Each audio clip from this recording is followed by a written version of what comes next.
Assalamualaikum warahmatullahi wabarakatuh. Berjumpa lagi di sini dengan Ustazah Lulu. Baik, kita memasuki pekan kedua ya. Di sesi kedua ini, kemarin kita sudah membahas 2 soal. Nah, untuk pertemuan kita kali ini, kita akan membahas 2 soal juga tentunya untuk soal selanjutnya. Adapun soalnya dapat kita simak dulu di sini. Dan untuk soal satunya ada di sini. Nah, untuk pembahasannya, mari kita simak bersama. Baik, jadi di sini kita sudah memasuki sesi 2 pembahasan soal tes seleksi mata pelajaran IPA. Pada sesi kali ini kita akan membahas soal nomor 13, yang mana soal ini termasuk dalam kategori soal KSM tahun 2019. Adapun soalnya, Allah Subhanahu wa Ta'ala menciptakan makhluk hidup beraneka ragam. Keanekaragaman makhluk hidup tampak pada perbedaan ciri dan karakteristik. Tabel berikut menunjukkan ciri-ciri makhluk hidup. Spesies A dengan ciri-ciri makhluk hidup berspora, berbatang jelas. Spesies B berspora, tidak berbatang jelas.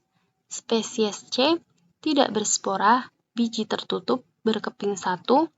Spesies D tidak berspora, biji tertutup, berkeping 2, berbunga kupu-kupu.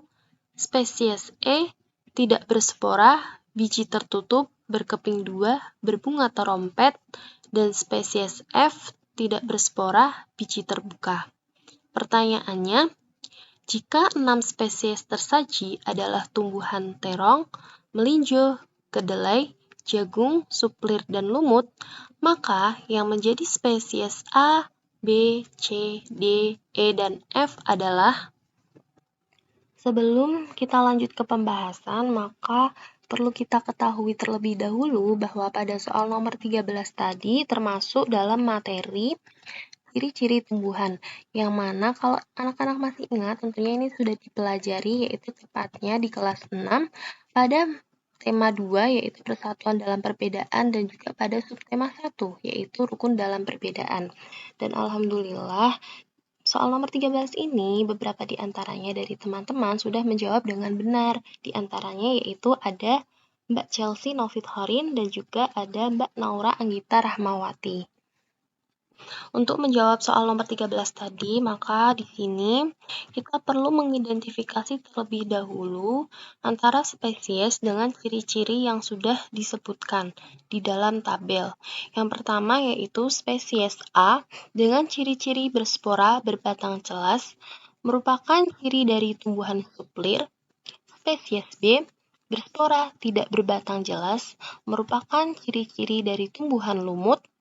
Spesies C tidak berspora, biji tertutup, berkeping 1 merupakan ciri-ciri dari tumbuhan jagung. Spesies D dengan ciri-ciri tidak berspora, biji tertutup, berkeping 2, berbunga kupu-kupu termasuk dari ciri-ciri tumbuhan kedelai. Pada spesies E tidak berspora, biji tertutup, berkeping 2, berbunga terompet termasuk dari ciri-ciri tumbuhan terong. Dan terakhir spesies F tidak berspora, biji terbuka termasuk ciri-ciri dari tumbuhan melinjo.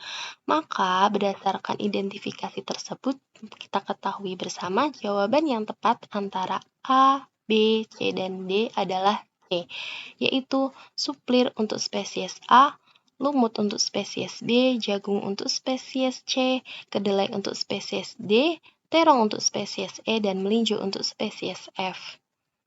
Oke, kita lanjut ke soal berikutnya. Kita akan membahas soal nomor 14, di mana soal ini masih kategori pada soal KSM tingkat MI pada tahun 2022.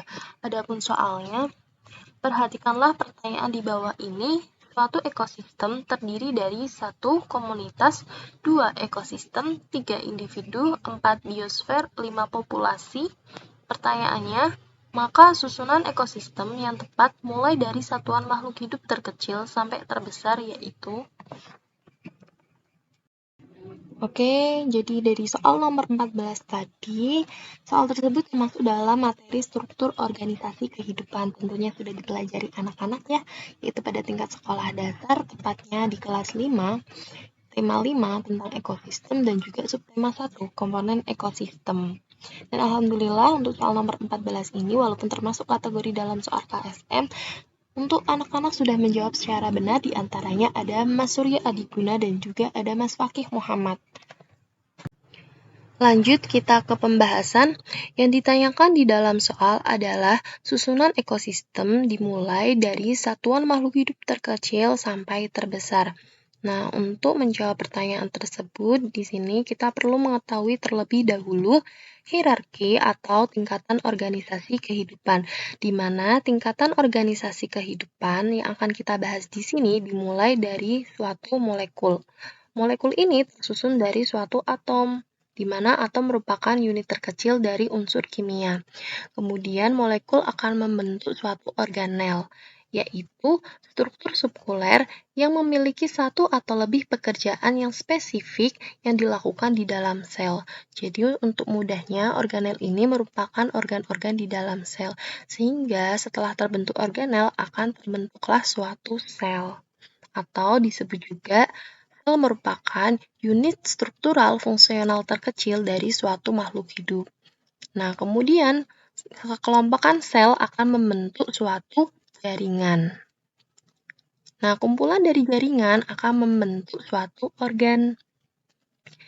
Kumpulan organ akan membentuk sistem organ yang memiliki fungsi tertentu.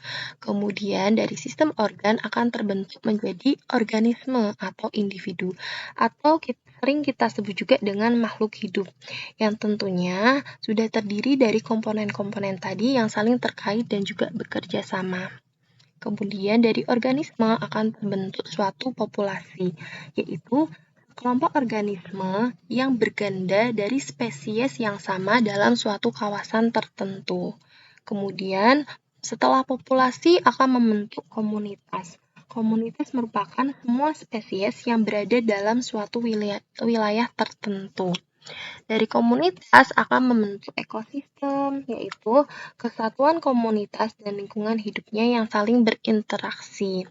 Dari ekosistem akan membentuk suatu bioma.